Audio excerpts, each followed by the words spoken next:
How's it going, everybody? Welcome back to the gaming channel, and today we're going to be working on some more tips for DBD, but this is going to be like a general tips for Killer, Survivor, or just gameplay in general.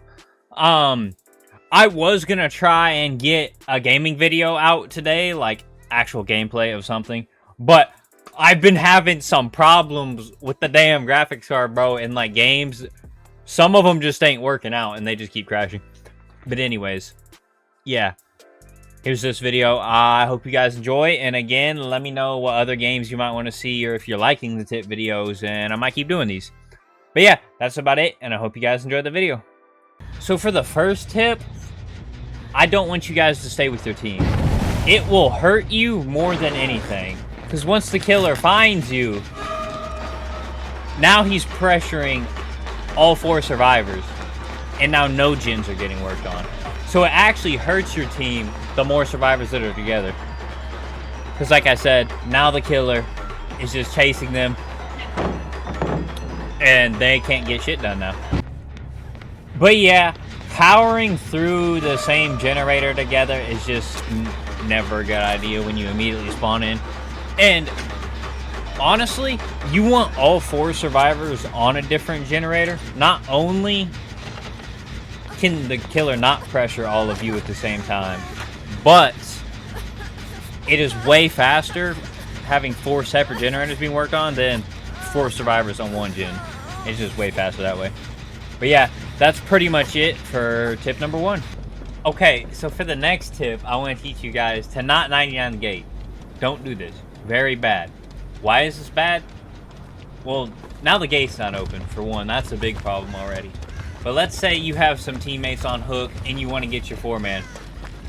Now, not only do you have to worry about the killer camping, which 95% of them doing in-game, now you have to run all the way over to the gate and try to protect your teammate. But now, you got to go up to it, open it, and just like that, I'm dead because the gate wasn't open. And now the team's dead. This is so bad to not open the gates. Now, maybe you could have been like, but Parker, what if Sable had Dead Hard? Maybe she could have got out. Wouldn't have made it, because you still got to go and open the gate. But yeah, that's about it for this one. Okay, next tip. There's a bunch, well, not really a bunch, but there's quite a few noob trap perks in the game. What does that mean? Perks that might look good from a distance, but they won't really improve you as a player. What do I mean by that? Well, as you can see, there's a bunch of yellow on my screen. And it's a perk called Windows of Opportunity. What it does, it highlights every pallet, every window. Now, it can be good. Let's say you run to a dead zone. Well, now you don't have to worry about that, because you can see. But don't just run to every pallet, drop it. Don't just keep doing this. You will waste everything. And not only that, it'll get you so messed up when you take it off, you won't know where pallets are. You'll be running into shit. Just don't use Windows. Lightborn is another perk. Quite a few new killers like it because you can't get blinded. And blinding the killer is like one, I'm not going to say most toxic, but a lot of things that piss the killer off and make them mad. And now they can't do it. But the problem with that is you won't get used to not having Lightborn. And it'll just, again, make you better at the game if you don't have it, because then you can practice avoiding flashlights. The best way to counter a flashlight is to stare at a wall, and then you won't get blinded. That's the best way. Yeah, just all around, try to avoid Lightborn. Okay, so let's say you've been chasing a survivor for a minute. You're having trouble. He's giving you the run of his life. You can't do nothing about it. Whatever you do, don't drop him. That is one of the worst decisions you could possibly make. Because now, let's say I've been chasing that Rick for like a minute now. Now, all that time wasted. I gained nothing out of that. Not a single hook, nothing. And the other 3 survivors just laying away at generators, and now Rick can just go heal again like nothing ever happened. And there are so many killers that will just struggle with the chase and just give up. Especially on like an injured or death hook survivor. Let's say, yeah, even then, I get flashlighted, stunned, and then I just give up. I don't feel like chasing him. Not only do you not get anything out of it, you don't learn how to play the game, how to handle chase, any of that. It does not help you get better just to give up. So, just overall, don't do it. Okay, for the next segment, I want to talk about getting mad. Yeah, obviously, everybody gets mad at games. You can't do nothing about it. But DBD can be very stressful. You can get stunned by pallets, flashlight. It'll be bad. A bunch of stuff can go wrong. Hooks can get saboed, all that type of stuff. But it'll be alright. And you know what? Don't leave the game because you're getting mad. Just finish it. And if you are genuinely having a bad time, don't play. There'll be so many teammates that'll just leave the game immediately because of something they don't like. And it's kind of annoying because it's not fun for the killer having to go against bots. It's not fun for the survivors because they got bots on their team. If you're having a bad time, just play a different game. Get off for a little bit. It'll be alright. Again, I know DBD can be stressful sometimes, but just take a break. You'll be okay. Again, no matter how bad it gets, just don't worry about it. Fuck, nigga! Because some of the most atrocious stuff ever can happen to you. Triple blinded, triple stunned, and then, yeah, just get out of the game because it sucks. Okay, so for this next one, let's say the killer doesn't know I'm here, right? And I'm following them, waiting for Rick to go down here so I can get a save. This is okay sometimes, but mostly bad. Why is this bad? We talked about this earlier. Grouping up with your survivors is bad because that means the survivor's objective, the generators, are not getting done. Because one survivor is in chase, and if all the other 3 are just lurking around waiting for flashlight saves the whole game, yeah, it's just not gonna be good. Because now he's knocked, and now not only did I fail here, now the killer knows where I am, and I'm cooked. And let's say there's a full team here, 4 survivors. Now the killer knows where all the survivors are, and it's just not gonna be good. No gen progress. All survivor locations are known. It's just not going to turn out good. But if you do want to play for pallet saves and flashlight saves, that kind of stuff is fine. But you mainly want to leave that to like one guy. Pretty much.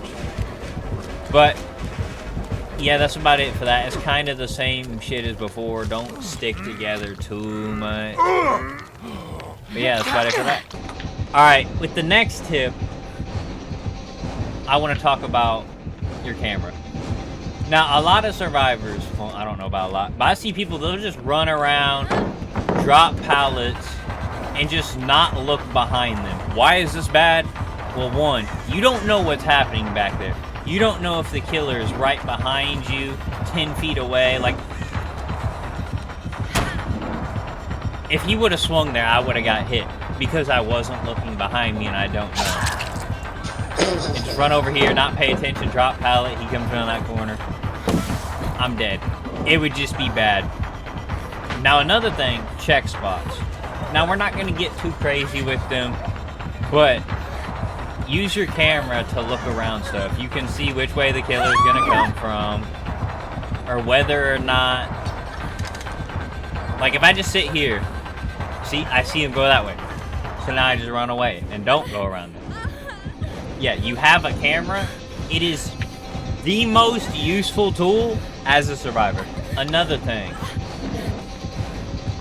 There will be killers that just vault every single window they see in the middle of a survivor chase. That is bad. You do not want to do that. Now, there are perks like Bamboozle you can use, but it's very slow for the killer, and most of the time, you just won't win the mind game with it. Now, at Shack, that is probably the best window a killer can vault in trying to mind game. But again, like I was talking about before with the camera, survivors can check spot, and it will be hard to catch them off guard. But just overall, don't vault so much with killers. It'll just slow your chase down and extend them longer than they need to be. Okay, let's say you finally find a survivor to chase, and there's a Jinn. Don't stop to kick it every time you see a Jinn.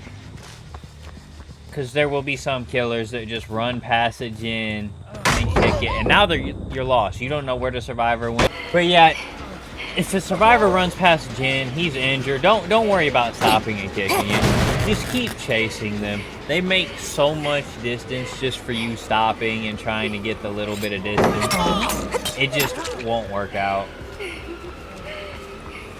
But yeah, this kind of goes with what I was saying earlier. Don't drop chase. Just stick it and you will get him eventually. But yeah, that's about it for the Jinn chase. For the next tip, this is going to be on killer. Now, map pressure is arguably your most important thing with killer. What does that mean? Making sure your Jinns, because there are a lot of Jinn perks, keep your Jinns down at 0. It'll put more time on your side, because obviously the biggest tool in DBD is time, depending on who has what. Now, what does map pressure mean? Getting rid of resources, breaking their pallets, setting up your killer power, depending on who you are. Trapper is probably the best killer when it comes to like positioning, setting up, and just making areas dangerous for survivors. And that kind of goes into the next thing, hook positioning. Well, Parker, what does that mean? Don't just pick up a survivor and walk up to any old hook and throw them on it. You do not want to do that. Well, I guess it doesn't really matter if you're playing like Nurse or some shit. But anyways, it'd be better to hook a survivor in an area you want to keep watch of. For example, like let's say there's a generator over here that's being worked on. It has high progress. Well, I down somebody over there, just throw them on a hook kind of by that. And I can kind of watch both the hook and generator at the same time without actually being over there. And that'll help with that. So for the next thing, I want to teach you guys hooks. They are a very important part of Dead by Daylight, and you may think, okay, I'm gonna unhook my teammate and heal. You do not want to heal under hook. Now, yeah, it's fine sometimes, but here's how you can tell if it's okay or not. The left side of your screen, the survivor icons. If a survivor is not in chase, meaning the killer is not, he doesn't have anything to work on, the killer is going to see the unhook notification and immediately head on over there. And it will mess you up. Well, you'll die. And then people will complain, oh, I'm getting tunneled, I'm getting tunneled. Yeah, you were healing under hook. Another thing. Be careful when you unhook your teammates. Because you can unhook them when the killer's right there, and then they'll get tunneled, you'll get traded, all that. Now, trading is good. Trading you should do. What is a trade? Okay, for example, your teammate has 2 hook stages. They're about to die. They're on hook. You have 0. Go ahead, unhook him, so you get hooked, and he'll be alright. Yeah, you're giving up a hook stage, but it's okay. He's alive, that's what's important. But yeah, like I said, if the killer's not in chase, it's better to run away from the hook and heal somewhere else. Okay, the next thing, don't loop with your teammate. Don't stick around the same thing. It'll just be bad for both of you. If he has to double back there, I'm in the way. It'll just be bad all around. You'll drop pallets on each other, and now I get hit here. It's just a disaster. The best thing to do if you're running to a loop with your teammate, just keep running through it and let them have the pallet. You may see like clips of like pro players looping with their friends and stuff. They're pro players. They have thousands of hours. They have great chemistry with their team. They know what they're doing. It's not advised to try that on a lower level. They have lots of practice doing that. They more know what they're actually doing there. Don't try to attempt to recreate it in like Ash lobbies and such. Okay, this one's gonna be the last example, but there are some pallets in the game as killer that you just don't even have to worry about breaking. Because, I'm be honest, if a survivor, for whatever reason, decides to vault this, you just walk around it. He just walks around that way, smacks you, and like, yeah, you're just done. Some pallets you want to just leave. They're not worth it. Other pallets always want to be broken if you get the chance to. Other pallets like these are really good. And if you leave them up as killer, it's just going to make your time more difficult. Not impossible to play around, but it'll just overall be more difficult. And obviously, everyone knows Shock Pallet. Obviously, everyone knows Shack Pallet is a good pallet. Now, why is Shack Pallet a god pallet? Because if I drop this, he can't mind game me. He either has to walk all the way around Shack or break that. That is why it is god pallet. Any pallet that the killer cannot mind game and has to walk all the way around, that is a god pallet. Even this one. This would be good to leave up against them. Or, I mean, break. It would be very bad if that's left up. But yeah, those are some examples. Some pallets on killer you can just leave up. You don't have to worry about kicking every single pallet you come across. But sometimes survivors will know that too and obviously decide not to run over there. But yeah, that's about it for the tip video. Let me know if you want more or just other games. Hopefully I can get that shit fixed soon.